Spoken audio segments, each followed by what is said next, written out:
কাল হলো রাখি পূর্ণিমা। জানি ভিডিওটা ছাড়তে অনেকটাই দেরি হয়ে গেল। রাখি পূর্ণিমা চলে গেল, তারপরেই আমি ভিডিওটা শেয়ার করছি তোমাদের কাছে। কি করা যাবে, কারণ অনেক ব্যস্ত থাকি। একটা দুত্ত ছানা আছে, তাকে নিয়ে সময় কি করে চলে যায় আমি বুঝতেই পারি না। তো তার জন্যই অনেকটাই লেট হয়ে গেল। করেছি যখন ভিডিওগুলো, তো ছাড়তে তো হবেই। তো আজ এডিট করতে বসে পড়েছি। ছোট্ট ছোট্ট রাখি বানাচ্ছি, কারণ গোপুসোনাদের পড়াতে হবে। আর রাধাকৃষ্ণ গৌরনতা ওরা কেন বাদ থাকবে, তো ওদের জন্য বানিয়ে ফেলছি।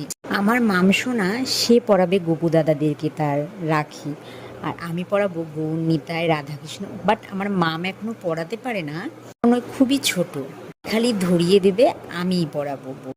কি করা যাবে, খুব ইচ্ছা ছিল যদি মেয়ে হয় তার গোপু দাদাদেরকে সে রাখি পরাবে। বাট আমার শখটা পূরণ হয়েছে, তো এইটুকুনি তো করতেই হবে, তাই না? কেমন হয়েছে রাখিগুলো অবশ্যই কমেন্টে জানিও। পাশের বাড়ির ননদের পছন্দ হয়েছে দেখে সে দুটো